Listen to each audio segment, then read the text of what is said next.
الحمد لله نحمده ونستعينه ونستغفره ونؤمن به ونتوكل عليه ونعوذ بالله من شرور أنفسنا ومن سيئات أعمالنا من يهده الله فلا مضل له ومن يضلل فلا هادي له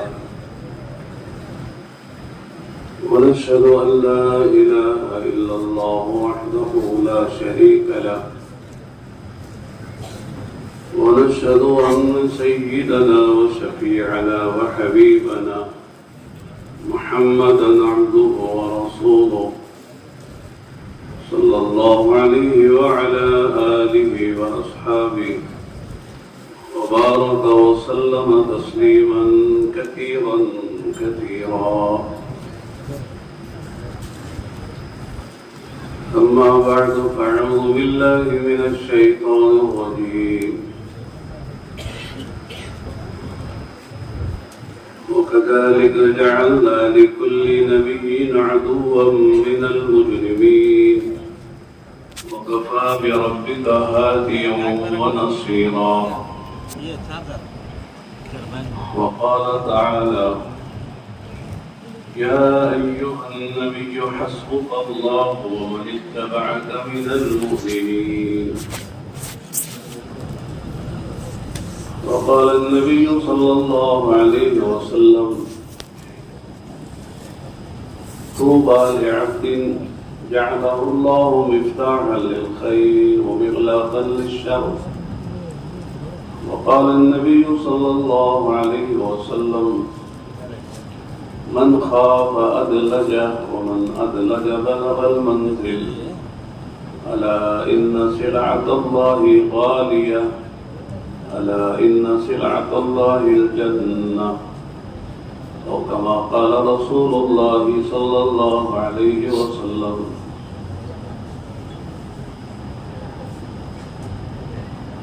دوستو، بزرگوں اور بھائیوں،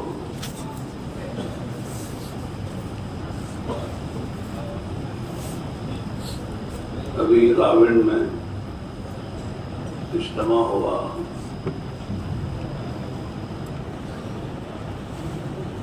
قرآنوں کا جوڑ، اس میں 4 مہینے ہی والے آئے تھے.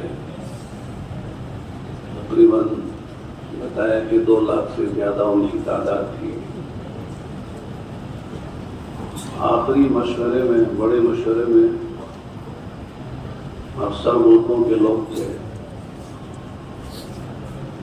حضرت مولانا ابراہیم صاحب دامن برکاتہ نے مشورے سے پہلے عام طور سے وہ بات کرتے ہیں، مختصر بات ہوتی ہے لیکن بڑی جامع بات ہوتی ہے. موقع محل سے ضرورت کی بات اللہ کہلواتے ہیں. حضرت نے یہ کہا کہ بھئی نئی بات تو کچھ نہیں کر سکتے. ایک بات ہے،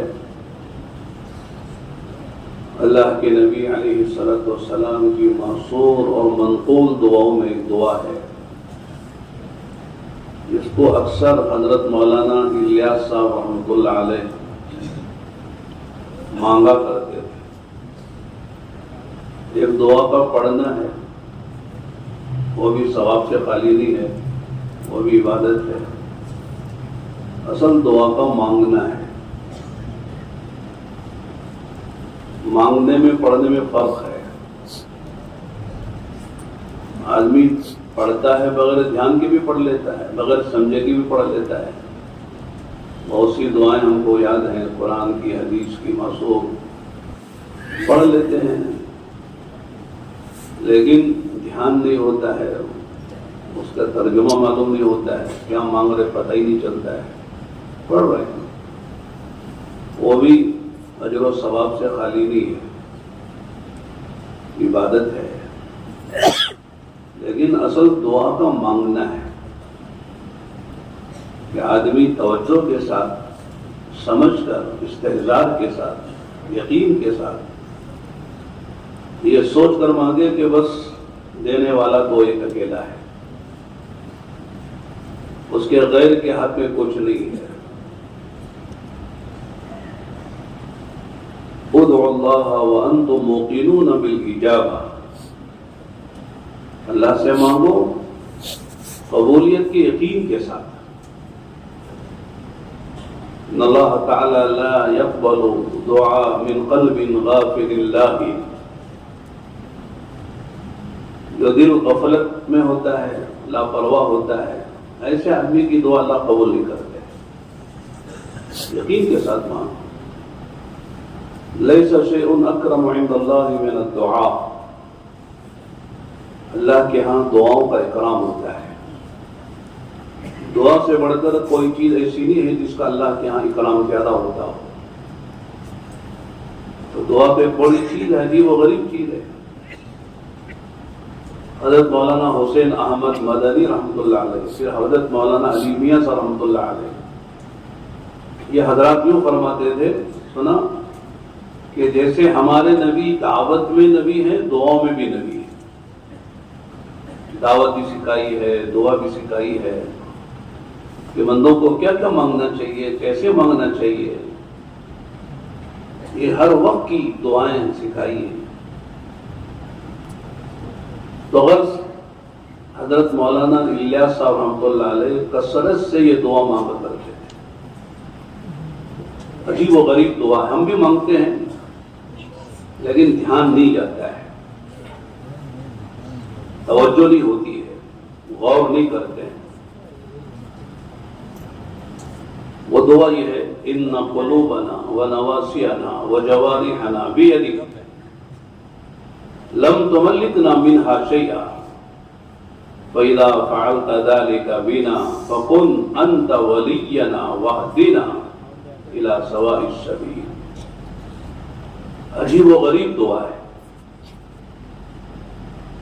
کہ بندے نے ہتھیار ڈال دیے، اللہ میں کچھ نہیں ہوں، میرا دل تیرے قبضے میں ہے۔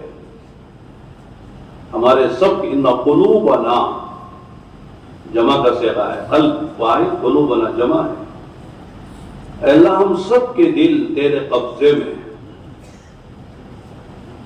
حدیث میں آتا ہے ان قلوب العباد بین اصبع الرحمن یقلبها کیفما یشاء، سارے بندوں کے دل اللہ کے دو انگلیوں کے درمیان میں ہیں۔ یقلبها کیفما یشاء، اللہ تعالیٰ الٹتے پلٹتے رہتے ہیں۔ آدمی خود محسوس کرتا ہے کہ دل میں عجیب و غریب خیالات آتے رہتے ہیں۔ کبھی نیکی کا جذبہ پیدا ہوتا ہے کہ یہ کر لیں، یہ بھی کر لیں، یہ بھی کر لیں، اور کبھی بھی ایسی گندی باتیں دل میں آتی ہیں کہ صاحب العیاذ باللہ اگر اس کا اظہار پاس والے کو ہو جائے تو پھر پاس والا ایسی نفرت کرے جیسے گندگی سے نفرت کرتا ہے، اور کوئی پاس بٹھانے کو تیار نہ ہو۔ ایسی ایسی باتیں دل میں آتی ہیں، برائی کی، شہوتوں کی، خواہشات کی۔ تو سب کے دل اللہ کے ہاتھ میں۔ ان قلوبنا، اے اللہ ہمارے دل، ونواسینا، ہماری پیشانیاں، ہمارے سر، وجوارحنا، اور ہمارے سارے اعضاء و جوارح، جوارح یہ جمع ہے، یعنی باقی جتنے اعضاء ہیں، میری آنکھ ہے، میرے کان ہیں، میری زبان ہے، میرا دماغ ہے، میرے ہاتھ ہیں، میرے پیر ہیں، سب کچھ تیرے قبضے میں ہے۔ کوئی چیز میرے قبضے میں نہیں، میرے کنٹرول میں نہیں، سب تو نے اپنے کنٹرول میں رکھا ہے۔ اس لیے کہ قرآن کہتا ہے الا لہ الخلق والامر، اللہ کا غیر مخلوق ہے اور ہر مخلوق اللہ نے پیدا کی ہے، اور اس مخلوق پر کنٹرول بھی اللہ ہی کا ہے۔ مخلوق بھی اللہ ہی کے قبضے قدرت میں ہے، اللہ کے قدرت سے، اللہ کے قبضے سے باہر نہیں ہے۔ تو ہمارے اعضاء بھی مخلوق ہیں، ہماری آنکھ بھی، ہمارے کان بھی، ہماری زبان بھی، ہمارا دماغ بھی، ہمارے ہاتھ و پیر بھی، یہ سب مخلوق ہیں۔ اللہ کے قبضے میں ہے. ان قلوبنا ونواسینا وجوارحنا بیدک اے بقبضتک، تیرے ہاتھ میں جو ہے تیرے قبضے میں. لم تملکنا منہا شیئا. آگے مزید اس کی وضاحت ہے، ان میں سے کسی کا تو نے ہم کو مالک نہیں بنایا کہ ہم جو چاہے کر لیں، دل سے جو چاہے سوچ لیں، دماغ سے جو چاہے سوچ لیں، ہاتھ پیر سے جو چاہے کر لیں، جو چاہے دیکھ لیں، سن لیں، بول لیں، جو چاہے جذبات بنا لیں، جو چاہے خیالات بنا لیں. اس میں سے کچھ بھی ہمارے قبضے میں نہیں ہے. لم تملکنا منہا شیئا فَإِذَا فَعَلْتَ ذَلِكَ بِنَا، جب آپ نے ہمارے ساتھ یہ معاملہ کیا ہے، ہمارے دل بھی تیرے قبضے میں ہیں، ہماری پیشانیاں بھی تیرے قبضے میں ہیں، ہمارے سارے اعضاء و جوارح ہیں اللہ تیرے ہی قبضے میں ہیں. ان میں سے کسی کا تو نے ہم کو کسی پر قدرت نہیں دی ہے، یہ سب تیرے قبضے میں ہے. فَإِذَا فَعَلْتَ ذَلِكَ بِنَا فَكُنْ أَنْتَ وَلِيَّنَا، اے اللہ تو ہی ہمارا کارساز بن گیا.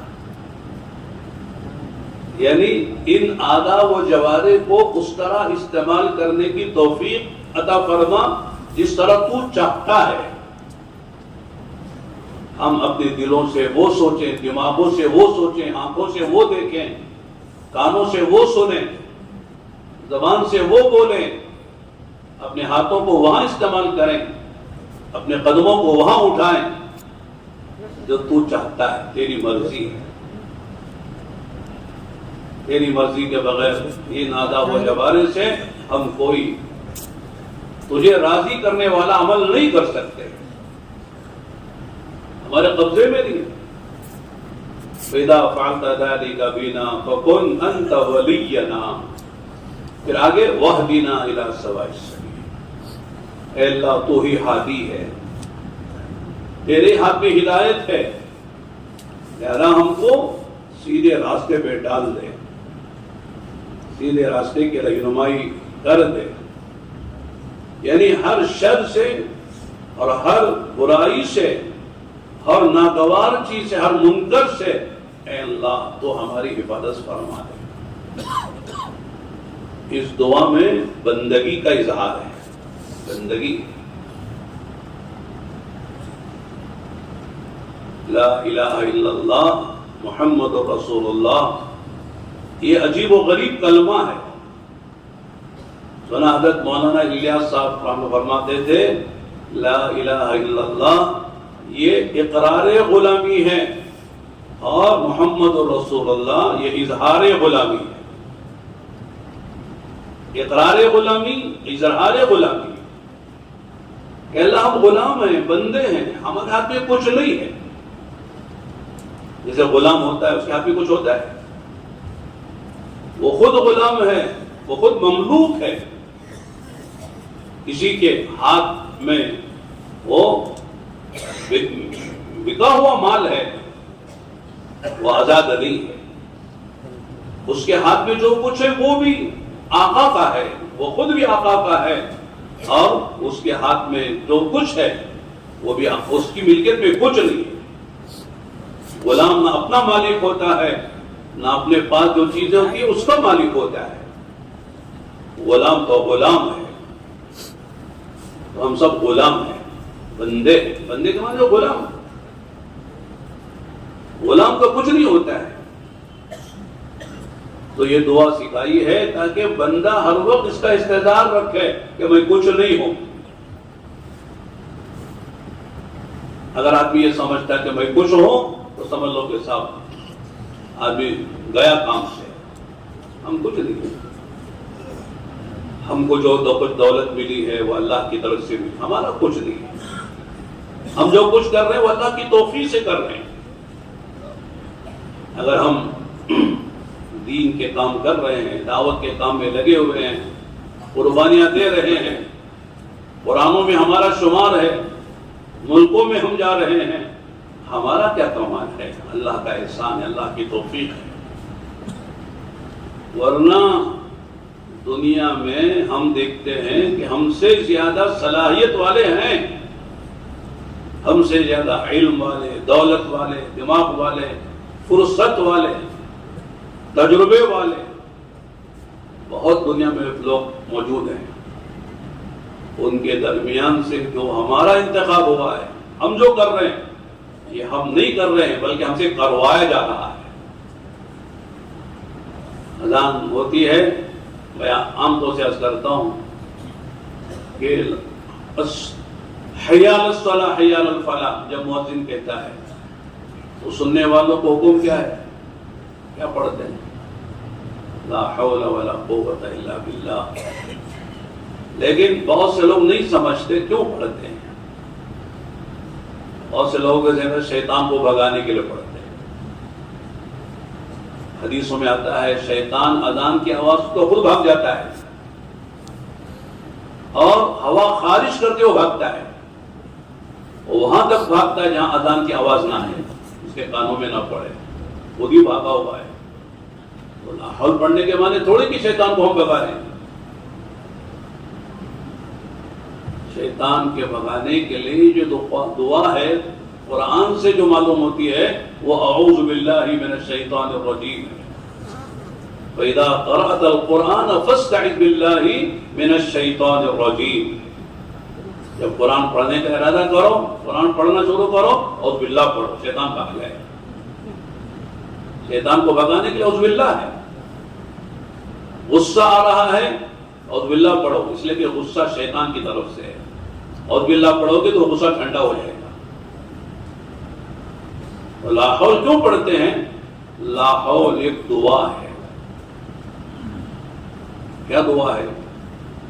اے اللہ مؤذن مجھے تیرے گھر پہ نماز کے لیے بلا رہا ہے اور میرا کوئی عذر نہیں ہے، میں بیمار نہیں ہوں، مشغول نہیں ہوں، بوڑھا نہیں ہوں، اپاہج نہیں ہوں اور مسجد دور بھی نہیں ہے، جا سکتا ہوں، ظاہری کوئی عذر نہیں ہے، لیکن جانے کے لیے تیری توفیق ضروری ہے۔ اور نیکی کی توفیق دے گا تو نیکی ہوگی، اگر تو برائی سے بچائے گا تو برائی سے بچنا آسان ہوگا۔ اے اللہ منادی بلا رہا ہے، مجھے توفیق دے کہ یہ قدم تیرے گھر تک اٹھیں، تیرے گھر تک پہنچوں اور تیرا فریضہ ادا کروں۔ لا حول ولا قوت الا باللہ۔ نیکی کرنے کی کوئی طاقت اور برائی اور بدی سے بچنے کی کوئی طاقت میرے اندر نہیں ہے الا یہ کہ اللہ توفیق دے دے، اللہ سے مانگتے ہیں۔ تو آدمی اذان کی آواز سن کر مسجد میں نہیں آ سکتا جب تک کہ اللہ توفیق نہ دے، ورنہ اذان کی آواز جس کے کان میں پڑتی وہ آ جاتا تو مسجدیں بھر جاتی، مسجد میں جگہ نہ ہوتی، لیکن وہی آتا ہے جس کو اللہ توفیق دیتے ہیں۔ تو میرے دوستوں اور بھائیوں، تبلیغ و دعوت میں لگنا، قربانی کے ساتھ آگے بڑھنا، ملکوں میں جانا، 4 مہینے لگانا اور جو تقاضا ہے اس پر آپ بھی لبیک کہیں، یہ اللہ کی توفیق کے بغیر نہیں ہوتا ہے۔ ہر وقت اس کا استحضار ہے، میں کچھ نہیں ہوں، سب کچھ اللہ کی طرف سے ہوتا ہے، اللہ کی توفیق سے ہوتا ہے۔ اللہ سے مانگنے کی چیز ہے استقامت۔ اے اللہ جس کرم سے تو نے مجھے دعوت کے اس عظیم عالمی کام میں لگایا ہے، اے اللہ موت تک لگے رہنے کی توفیق عطا فرما دے، سعادت نصیب فرما دے، اس لیے کہ کہیں ایسا نہ ہو کہ صاحب میں کام کرتے کرتے کہیں اور دوسرے راہ پہ نکل جاؤں اور کہیں میرا دماغ چلا جائے، میرا سوچ بدل جائے، میرا مزاج بدل جائے، میرا جذبہ بدل جائے، میرا فکر بدل جائے۔ اے اللہ اس سے میری حفاظت فرما۔ اللہ تعالیٰ سے استقامت مانگنے کی ضرورت ہے اور ہر وقت دعوت کے کام سے اپنے بارے میں فکر مند رہنے کی ضرورت ہے۔ تو مولانا نے یہ دعا بتا کر یہ فرمایا کہ دیکھو سارے ملک بلکہ دنیا کا کریم ہے یہاں پر، جیسے یہاں صوبے کا کریم ہے نا، یہاں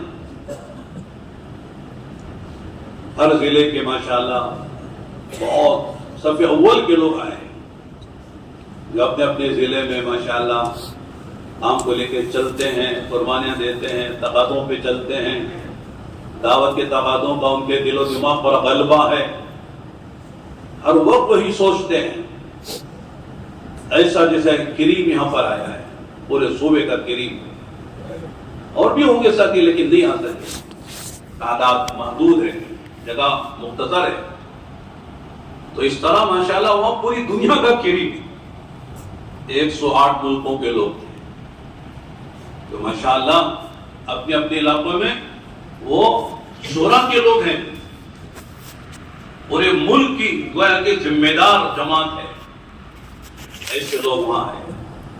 ان کے سامنے حضرت نے بات فرمائی کہ یہ نہ سمجھو کہ ہم ملک کے کام کو لے کے ہم چل رہے ہیں، ہمارا کمال ہے، ہم نہیں ہو تو مشورہ کیسے ہوگا، ہم نہیں ہو تو اجتماع کیسے ہوگا، جوڑ کیسے ہوگا، ہم نہیں ہو تو بیان کون کرے گا، ہم نہیں ہو تو یہ تقاضے کون پورا کرے گا، یہ ذہن سے نکال دو، کرنے والی ذات اللہ کی ہے، اللہ جس سے چاہے کام لیں گے،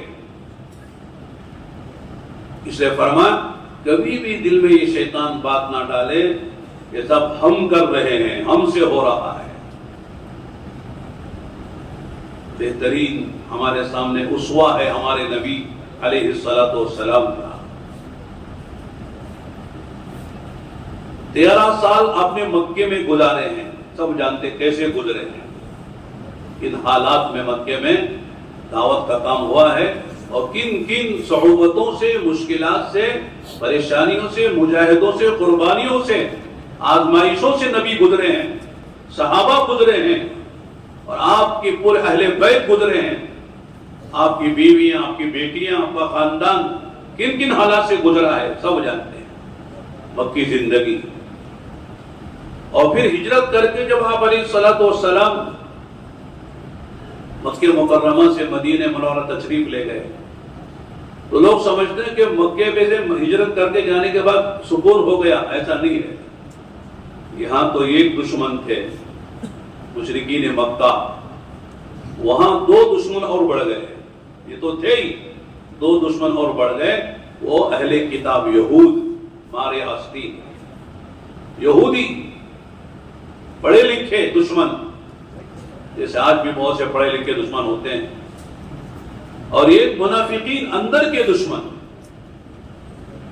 جو جڑیں کاٹتے تھے اندر اندر سے، ساتھ میں نماز بھی پڑھ رہے ہیں، ساتھ میں جہاد میں بھی جا رہے ہیں، مجلسوں میں بیٹھ رہے ہیں، لیکن اندر سے جڑیں کاٹ رہے ہیں۔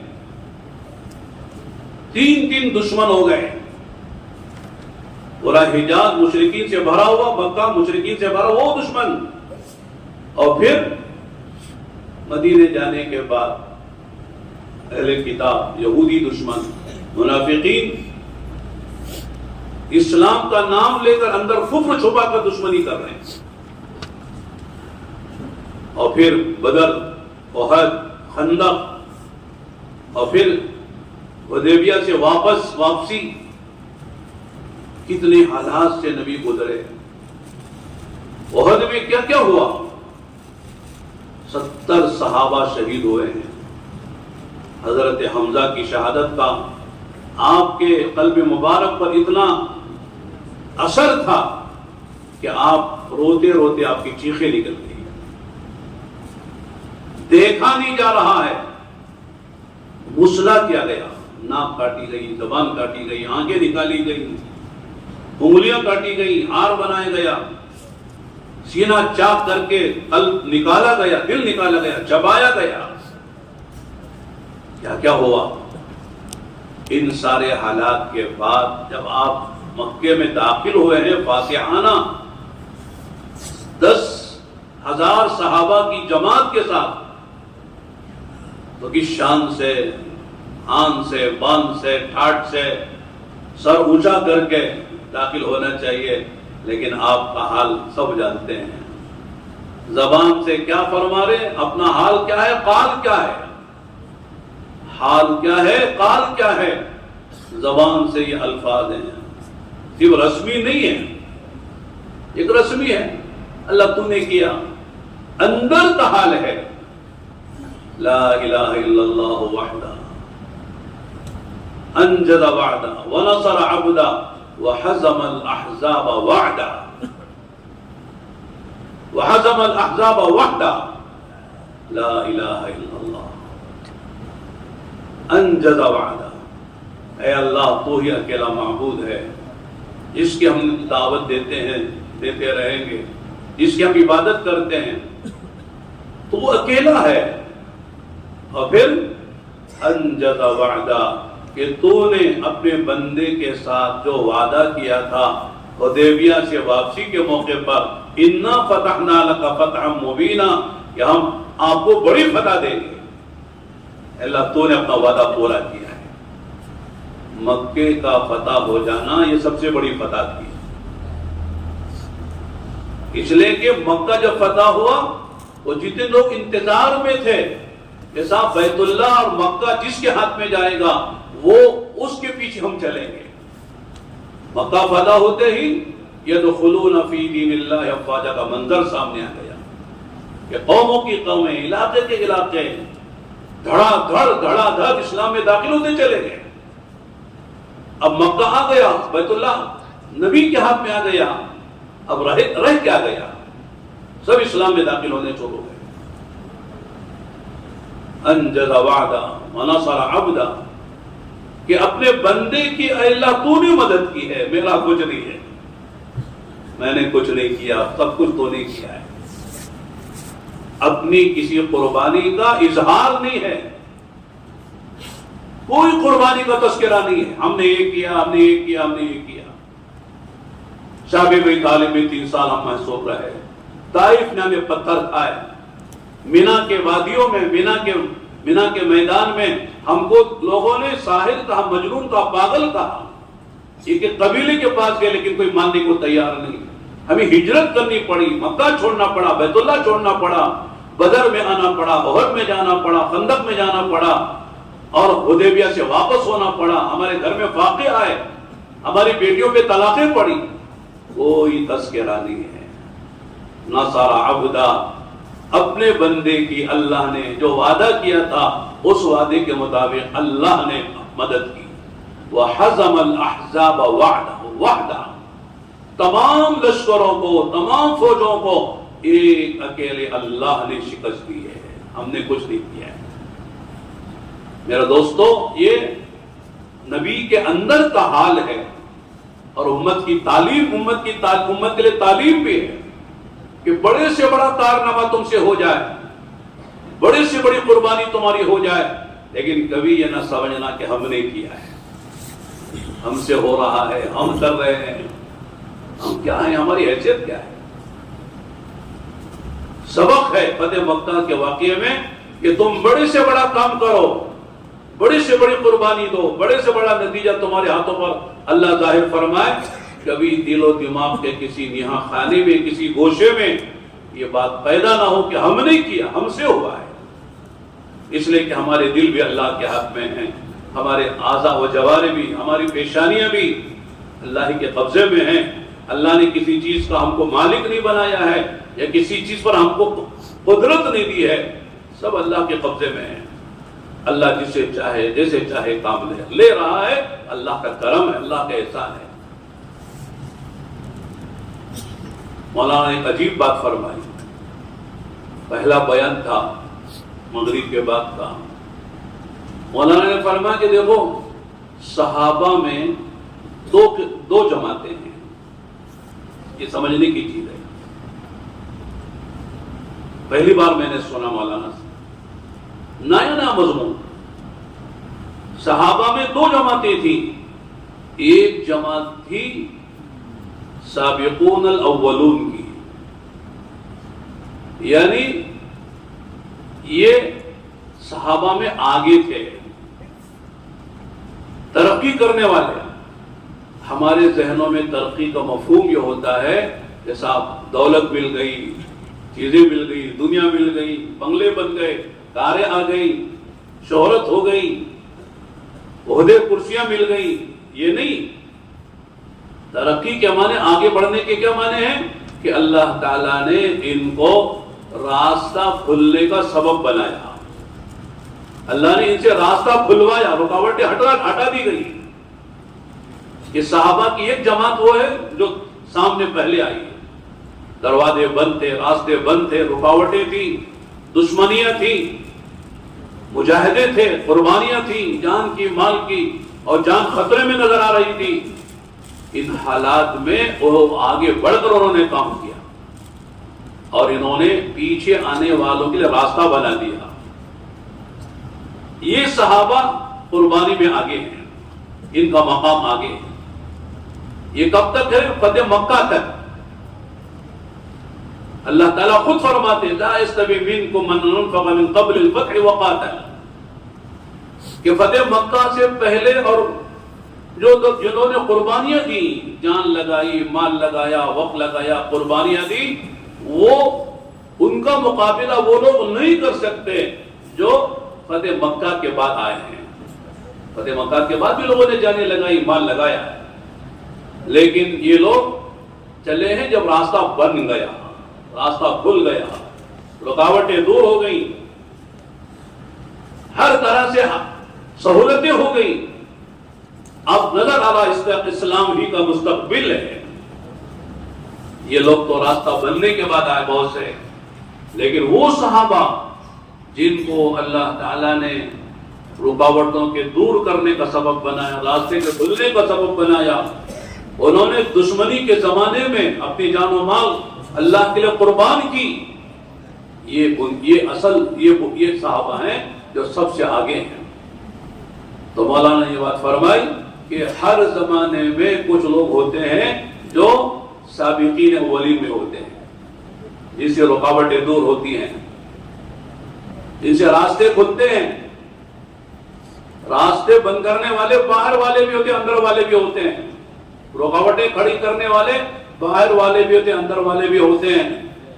تو لہذا ان حالات میں، ایسے زمانے میں، ایسے موقع پر، ایسی جگہوں میں جو ڈٹ کر اللہ کے وعدوں پر بھروسہ کر کے اپنی جان کی، اپنے مال کی قربانی دیتے ہوئے آگے نکلتے ہیں، یہ ان صحابہ کے مشابہ ہیں جنہوں نے آگے چل کر فتح مکہ سے پہلے کام کیا. فتح مکہ سے پہلے انہوں نے قربانیاں دی ہیں، اور بعد میں مانے آتے رہیں گے. ان کے راستہ کھل گیا ہے، کوئی رکاوٹ نہیں ہے، وہ چلنے والے ہیں. لیکن راستے بنانے والے، راستے کھولنے والے، اور حدود و حدود کو ختم کرنے والے، اور کوئی بھی اندیشہ ہو اس کا خوف کھائے بغیر اپنی جان و مال کی بازی لگانے والے، وہ لوگ ہیں جو السابقون الاولون میں. پھر والذین اتبعوہم بإحسان، جو پھر ان کے پیچھے چلیں گے، ان کے نقش قدم پر چلیں گے، ان کے راستوں پہ چلیں گے، جیسے اللہ ان سے راضی ہوا اللہ ان سے بھی راضی ہو جائیں گے.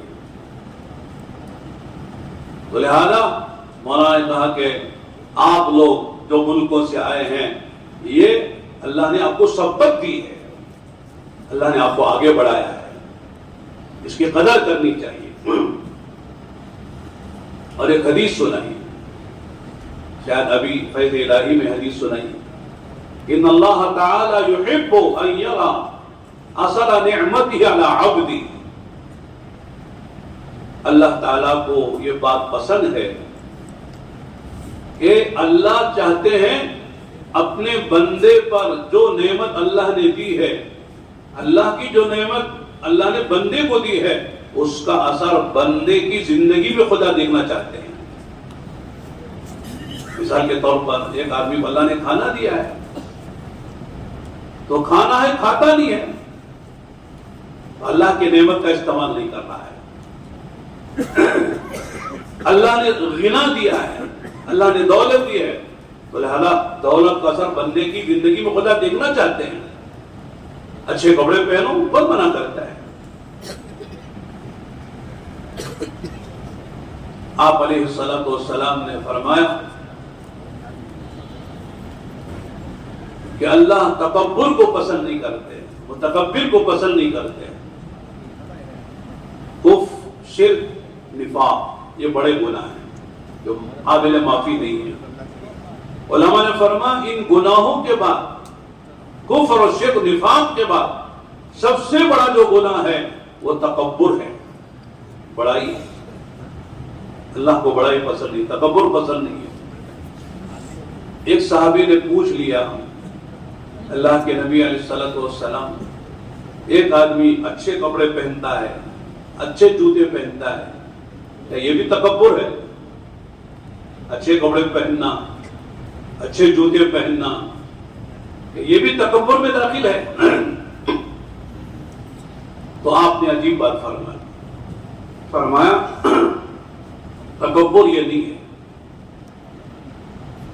تکبر کیا ہے؟ بطر الحق و غمط الناس، دو چیزوں کا نام تکبر ہے۔ بطر الحق، حق کا انکار کرنا، صحیح بات قبول نہ کرنا، حق کا انکار۔ سمجھ میں آگئی بات، حق ہے لیکن قبول نہیں کرتا ہے، اندر کبر کا مادہ ہے۔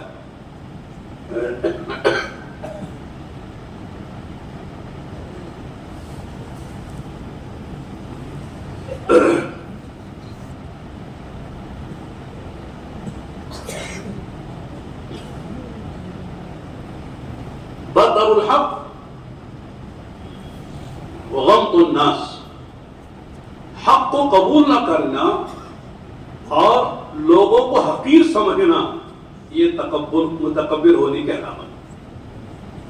بات صحیح ہے، سمجھ میں آ گئی، لیکن سمجھتا کہ میری شان سے یہ بہت نیچی بات ہے، میری شان اونچی ہے اور یہ چیز میرے شان کے خلاف ہے، اسے کیوں قبول کروں؟ جیسے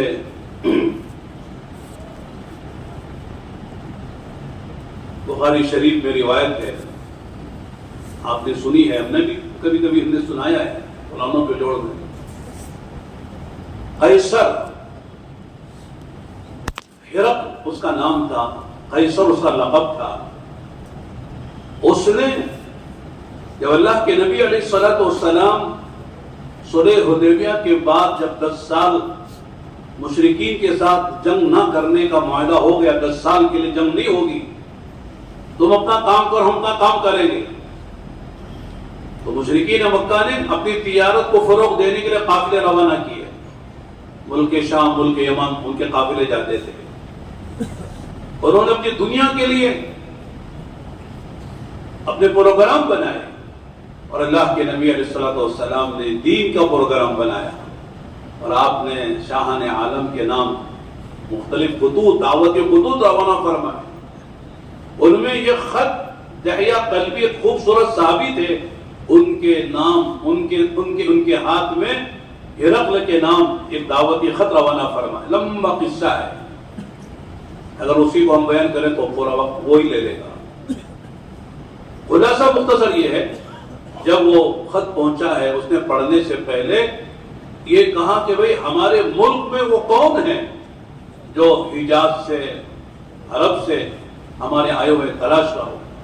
تو ابو سفیان جو ہے تقریباً 30 آدمی کا تجارت کا قافلہ لے کے پہنچے ہوئے تھے، ابھی مسلمان نہیں ہوئے تھے، وہ مسلمان تو فتح مکہ کے موقع پر ہوئے ہیں۔ تو ہرقل نے ان کو بلایا، قافلے والوں کو بلایا تھا، اور بلا کر قافلے والوں سے کہا تم پیچھے بیٹھو، ابو سفیان کو آگے بٹھاؤ، ان سے بھی سوالات کروں گا، یہ جواب صحیح دے تو ٹھیک ہے، غلط دے تو تم بتا دینا یہ جھوٹ بول رہا ہے۔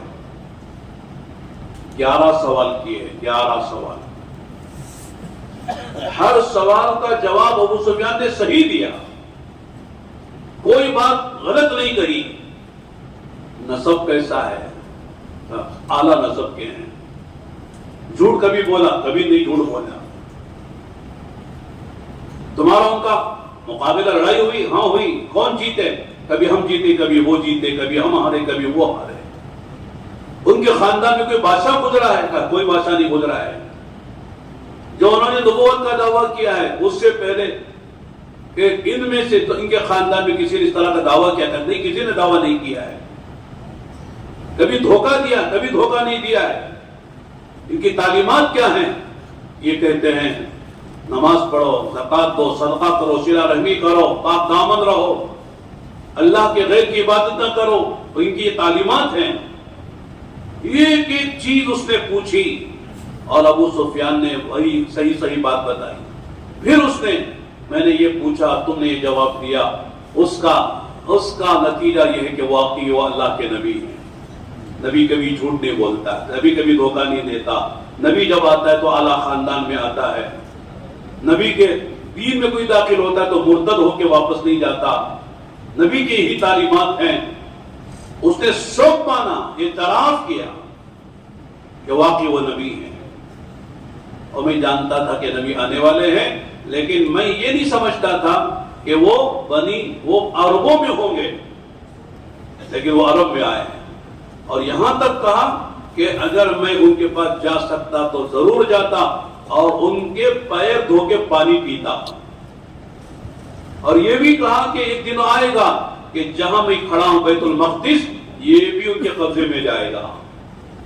یہ سب مان لیا. اور اس کا ایک دوست تھا، اس سے بھی تصدیق کروا لی. اس نے بھی کہا کہ وہ اللہ کے نبی ہیں.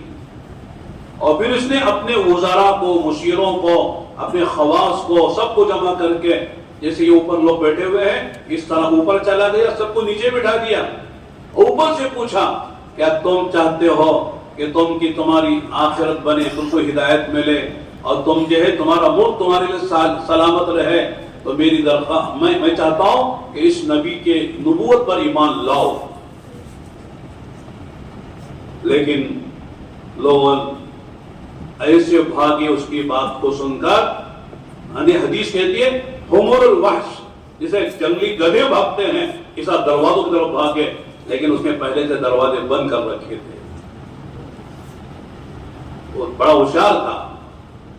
جب دیکھا یہ ماننے والی قوم نہیں ہے، میرے وزراء ہیں، میرے مشیر ہیں، میرے پادری ہیں، میرے دربار کے عالم ہیں، یہ ماننے تیار نہیں ہیں. اگر میں نے تنہا مانا تو میری حکومت بھی جائے گی، میری جان بھی جائے گی. اس لیے کہا بلاؤ، واپس بلاؤ. اور بلا کے کہا کہ میں جو تم سے کہہ رہا تھا یہ تمہارا امتحان لے رہا تھا کہ تم اپنے عیسائی مذہب پر کتنے مضبوط ہو. میں نے دیکھ لیا کہ تم اپنے عیسائی مذہب پر مضبوط ہو. تو سب نے ہرقل کو سجدے کیے. ہرقل، میں سنانا چاہ رہا ہوں کہ ہرقل جان چکا تھا کہ واقعی آپ اللہ کے نبی ہیں، اور دعوت بھی دے رہا ہے کہ آپ اللہ کے نبی ہیں، مان لو. لیکن جب اسے نظر آیا کہ اگر میں نے قبول کر لیا تو میری حکومت میرے ہاتھ سے چلی جائے گی، میری جان کا بھی خطرہ ہے. اس لیے اس نے حق کو جانتے ہوئے، پہچانتے ہوئے حق کا انکار کر دیا. یہ کبر ہے. جیسے بہت سے لوگ تبلیغ کے بارے میں بھی کہتے ہیں اچھا کام ہے لیکن ہماری شان اس سے اعلیٰ اور بالا ہے. ہم تھوڑی تبلیغ کا کام کر کے مسجدوں میں جا کے سوئیں گے، بستر اٹھا کے جائیں گے اور جو ہے لوگوں کے دھکے کھائیں گے، لوگوں کی کڑوی کسیلی سنیں گے. بھائی یہ ہمارے بس کی بات نہیں ہے. ٹھیک ہے تم کرو، شاباشی تم کو دیتے ہیں، تمہاری پیٹھ تھپکتے ہیں، لیکن ہم اونچے لوگ ہیں. کیا مصیبت ہے. نبی سے بڑھ کر کوئی ہے؟ نبی نے دھکے کھائے گے نہیں، نبی نے لوگوں کے تانے سنے گے نہیں. لوگوں نے نبی کو ساحر کہا، شاعر کہا، کاہن کہا. الیاذ باللہ نبی کے چہرے پہ لوگوں نے تھوکا، نبی کے راستے میں کانٹے بچھائے. کیا کیا؟ تو کیا ہم نبی سے آگے نکل گئے؟ تو میں کر رہا تھا میرے دوستوں، بڑی بیماری کبر کی ہے. علامہ تھانوی رحمۃ اللہ علیہ نے عجیب بات کہی ہے. دنیا کے اسباب سے بھی کبر آتا ہے. دنیا کے اسباب کیا ہے؟ مال، دولت، عہدہ، کرسی، خاندان، اس سے بھی آتا ہے. یہ بھی بری چیز ہے. لیکن دین کے راستے سے بھی کبر آتا ہے. بڑی عبادت کی، بڑی دعوت دی، بڑے مجاہدے کیے، بڑی قربانیاں دی، بڑا علم حاصل کر لیا، تو دین کے راستے سے جو کبر آتا ہے وہ زیادہ خطرناک ہے. دنیا کے اسباب کے اعتبار سے دین کے راستے سے جو بڑائی دل میں پیدا شیطان کرتا ہے وہ بڑی خطرناک ہے. شیطان میں جو بڑائی آئی تھی دنیا کی اعتبار سے نہیں تھی. وہ مالدار تھا اس لیے تکبر کر رہا تھا، عہدہ تھا، بادشاہ تھا اس لیے تکبر کر رہا تھا، بلکہ کہہ رہا تھا میں زیادہ جانتا ہوں، میں زیادہ عبادت کرتا ہوں، میں زیادہ عالم ہوں اور عابد ہوں، عبادت میں نے زیادہ کی ہے اور میں زیادہ جانتا ہوں، اس وجہ سے کبر آ گیا، ابا واستکبر وکان من الکافرین، سجدہ کرنے سے انکار کیا، ابا واستکبر اور تکبر کیا اور کافروں میں سے ہو گیا۔ حضرت شیخ کی کتاب ہے، ماشاءاللہ ہمارے بہت سے ساتھیوں نے پڑھی ہے، اگر نہیں پڑھی ہے تو پڑھنا چاہیے، بہت چھوٹی سی کتاب ہے، اس کا نام ہی ہے ام الامراض، پڑھی ہے؟ دیکھیے ایک بار کی کتنے بار پڑھی ہے؟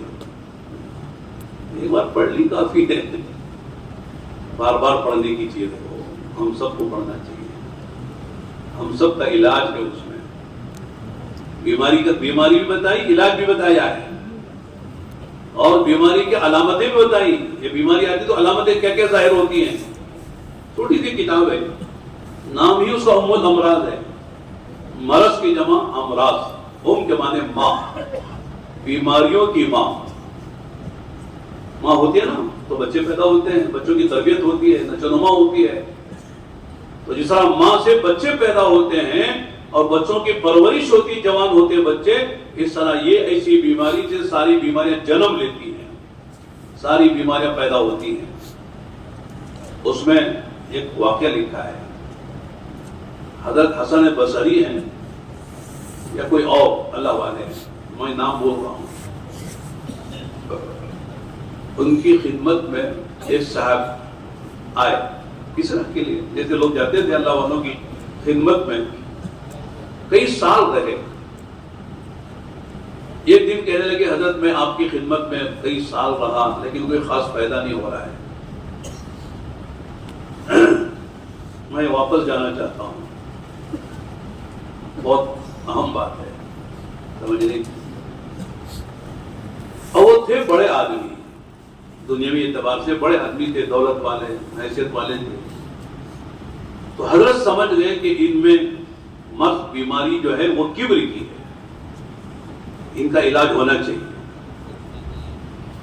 تو حضرت نے علاج کے طور پر یوں فرما گئی، ایک اخروٹ کی ٹوکری لو، اخروٹ بھر لو اس میں، اور میرے خانقاہ کے دروازے پہ بیٹھ جاؤ، اور بیٹھ کر یہ آواز لگاؤ کہ جو آدمی میرے سر پر ایک جوتا مارے گا اسے ایک اخروٹ دوں گا، جو دو مارے گا اسے دو اخروٹ دوں گا، جو جتنے جوتے مارے گا اتنے اخروٹ اسے دوں گا، یہ آواز ندا لگاؤ، اب تمہارے اخروٹ کی ٹوکری جب خالی ہو جائے تو پھر میرے پاس آنا۔ حضرت نے ان سے یہ فرمایا، وہ کر لیتے لیکن اندر ہوتا نا وہ بیماری، تو انہوں نے یوں کہا لا الہ الا اللہ محمد رسول اللہ، کلمہ پڑھا اور اس کے بعد کہا یہ کام مجھ سے ہرگز نہیں ہوگا، کلمہ پڑھا اور یہ کہا کہ لا الہ الا اللہ محمد رسول اللہ، حضرت یہ کام میرے سے ہرگز نہیں ہو سکتا ہے۔ اس پر حضرت کا جواب سنیے، حضرت نے فرمایا یہ وہ پاکیزہ کلمہ ہے لا الہ الا اللہ محمد رسول اللہ کہ 70 سال کا کافر صدق دل سے پڑھے تو وہ بھی پکا مومن ہو جاتا ہے، لیکن اس وقت تم نے جو کلمہ پڑھا ہے اس کلمے کی وجہ سے تم کافر طریقت ہو گئے، کلمہ پڑھ کے تم مومن نہیں ہوئے، کافر طریقت ہو گئے، یہ کلمہ تم نے تکبر کی وجہ سے کہا ہے، توحید کا کلمہ پڑھا لیکن تکبر کے طور پر پڑھا ہے، اس لیے تم میرے خانقاہ سے نکل جاؤ، تم کو میرے سے فائدہ نہیں ہوگا، خانقاہ سے نکال دیا۔ پہلے اللہ والوں کی صحبت میں لوگ برسوں پڑے رہتے تھے اپنی اندر کی اصلاح کے لیے۔ میں نے پہلے بھی شاید سنا، حضرت مولانا سید سلیمان ندوی رحمۃ اللہ علیہ، نام سنا ہے؟ ان کی کتاب ہے سیرت النبی، ان کے استاد نے لکھنا شروع کیا تھا، 1-2 جلدیں، انتقال ہو گیا، تو پھر سید سلیمان ندوی رحمۃ اللہ علیہ نے اس کتاب کی تکمیل 7 جلدوں میں کی ہے۔ سیرت النبی پڑھنے کی چیز ہے، ہمارے مولانا ابراہیم صاحب فرماتے ہیں ہمارے ساتھی پڑھتے ہی نہیں، حیات الصحابہ بھی نہیں پڑھتے، فضائل صدقات بھی نہیں پڑھتے، پڑھنا چاہیے۔ سیرت النبی بقول حضرت مولانا علی میاں صاحب رحمۃ اللہ علیہ کے، وہ اسلام کا دائرۃ المعارف ہے، انسائکلوپیڈیا اسلام کا، تمام چیزیں اس میں آ گئی، نبی کون تھا، نبی کیا لایا، سب ملے گا آپ کو اس کتاب میں۔ اس کے وہ مصنف ہیں۔ حضرت مولانا علی میں صاحب فرماتے تھے کہ میں نے کسی ایسے آدمی کو نہیں دیکھا جس کے اعضاء و جوارے سے علم پھوٹتا ہو، علم نکل رہا ہے، ہر وقت علم کی باتیں ہو رہی، تحقیق ہو رہی، علامہ وقت ہے، لیکن حضرت کو فکر ہوا اپنی اصلاح کیا فکر ہوا تو علامہ تھانوی رحمۃ اللہ کے پاس گئے اپنی اصلاح کے لیے۔ ہوتا ہے، بہت سے لوگوں نے کہا سید سلیمان ندوی نے ندویوں کو شرمندہ کر دیا، ندویوں کا سر نیچے کر دیا، ایک دیوبندی کے پاس چلے گئے، ان کا کیا مقام ہے، وہاں کوئی جانا تھا ان کو۔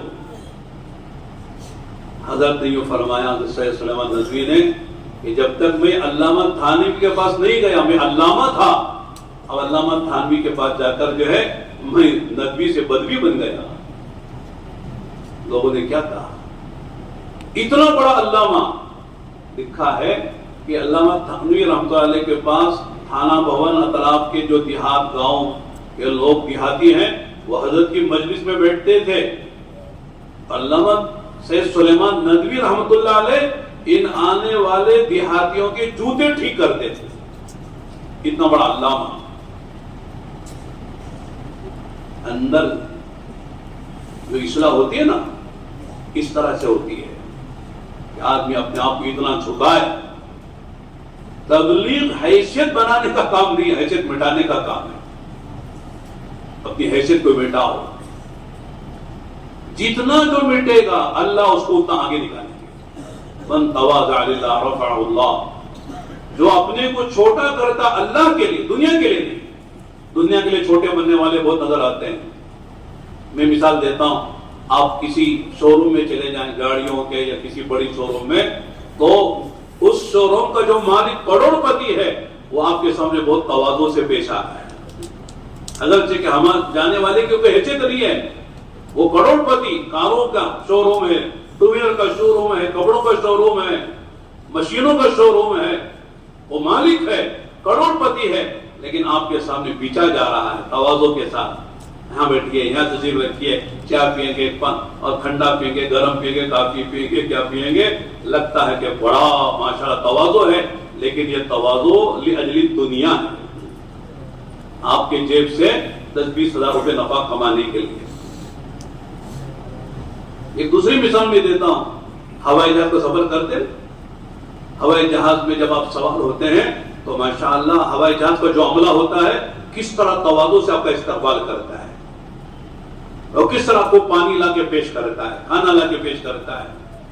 آپ لائٹ لگا دیں فوراً بھاگ کے آتے ہیں، کیا چاہیے آپ کو، آپ سختی سے بات کریں گے وہ نرمی سے بات کرے گا، اور جب آپ جہاز سے اتر رہے ہیں ایسے کھڑے ہو کر آپ کو ودا کرے گا گویا کہ آپ کے واپس جانے کا ان کو بڑا غم ہے، نہ آنے کی خوشی ہے نہ جانے کا غم ہے، ان کو تو پیسے سے مطلب ہے۔ یہ تواضع تھوڑی ہے، یہ اخلاق تھوڑی ہے۔ من تواضع للہ رفعہ اللہ، جو اپنے کو اللہ کے لیے چھوٹا کرے۔ مولانا ابراہیم صاحب کو سے پڑھتے ہیں کونوا عباد اللہ اخوانا، اس میں ساری بات آتی ہے، اللہ کے بندے بن کر رہو اور آپس میں بھائی بھائی بن کر رہو۔ اللہ کے بندے ہیں، ہم آپس میں بھائی ہیں، ہمارا کوئی مقام نہیں ہے۔ ہر نبی کی دعوت عبدیت کی ہے، یا قوم اعبدوا اللہ ما لکم من الہ غیرہ، اور میری قوم اللہ کی عبادت کرو، بندے بنو۔ بندگی کے لیے بھیجا گیا ہے. بندگی نہیں تو گندگی ہے. بندگی صرف نماز میں نہیں ہے، ہر چیز میں بندگی. نماز کے کام ہے. ایک عورت آتی ہے آپ سے کہتی ہے کہ آپ سے مجھے بات کرنی ہے، کرو، نہیں وہاں چل کے کرنی ہے. آپ کو لے کر کنارے جا رہی ہے، وہاں جا کے پتہ نہیں کتنی دیر بات کر رہی ہے. ایک عورت کی بات آپ کان لگا کے سن رہے ہیں. یعنی کہ کسی بڈھی دیوانی پاگل مجھے بلاتی ہے، میرے پیے سے بات کر لے، میرے فلاں سے بات کر لے، مجھے تھوڑی بات کرنا ہے. لوگ فون پر بھی بات نہیں کرتے کہ مجھے بات کرتا ہوں، ان سے بات کرو.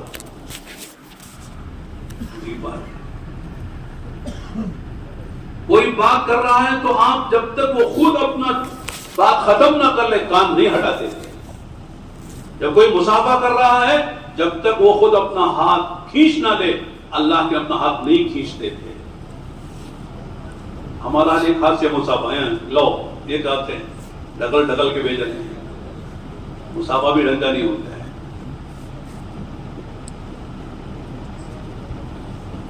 مصافحہ یہاں کر رہے دیکھ اسے رہے ہیں، سلام اسے کر رہے دیکھ ادھر رہے ہیں. یہ کون سی اخلاق ہے؟ یہ کون سی تواضع ہے؟ اور میرے دوستوں، بزرگ اور بھائیوں، دعوت اندر اترنے کی علامت یہ ہے، بقول حضرت مولانا ابراہیم صاحب، ان کی ہی باتیں مجھے یاد آتی ہیں. حضرت فرماتے ہیں کہ جیسے آدمی کھانا کھاتا ہے تو کھانا ہضم ہوا کہ نہیں ہوا، کہیں الٹی تو نہیں ہو گئی، کہیں کھٹے ٹکارے تو نہیں آ گئی، دوا پینے کے بعد دوا کا ریئیکشن تو نہیں ہو گیا، یا دوا اپنے مقام پر پہنچی ہے. فرماتے اسی طرح تبلیغ ہضم ہوئی کہ نہیں ہوئی. تبلیغ میں لگے ہیں، تبلیغ ہضم ہو رہی کہ نہیں ہو رہی. اگر تبلیغ ہضم ہو رہی ہے تو اس کی علامت یہ ہے کہ آدمی میں فکر آخرت پیدا ہو رہا ہو، آخرت کا فکر پیدا ہو جائے. مرنا ہے، اللہ کے سامنے جانا ہے، جواب دینا ہے. دنیا ذمہ داری کی جگہ ہے، دنیا حقوق ادا کرنے کی جگہ ہے، اجر پانے کی جگہ وہ آخرت ہے. ذمہ داری کا سوال ہوگا یا ذمہ داری پوری کرنی ہے تو آدمی کو فکر آخرت کا غلبہ ہو جائے ہر وقت. اور فکر آخرت کے غلبے کی علامت کیا ہے؟ کہ عبادت کا ذوق پیدا ہو، عبادت کا شوق پیدا ہو، عبادت میں جی لگے، دعاؤں میں جی لگے، قرآن کی تلاوت میں جی لگے، اللہ کے ذکر میں جی لگے. کبھی کبھی افسوس سے کہنا پڑتا ہے کہ صبح شام کی تسبیح بھی بہتوں کی پوری نہیں ہوتی. مشورہ مشورہ مشورہ، تسبیح کے لیے وقت ہی نہیں. اللہ کے پاک کلام کی تلاوت کتنی ہم کرتے ہیں وہ ہم خود جانتے ہیں. دن گزر جاتے ہیں، ایک پارہ پڑھنا مشکل سے نصیب ہوتا ہے، قرآن نہیں پڑھتے. دعوت برائے دعوت نہیں ہے، دعوت برائے عبادت ہے. اذان کیا ہے بولو؟ دعوت ہے.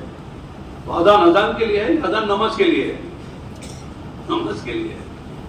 اللہم رب هذه الدعوت التامہ، دعوت تامہ ہے.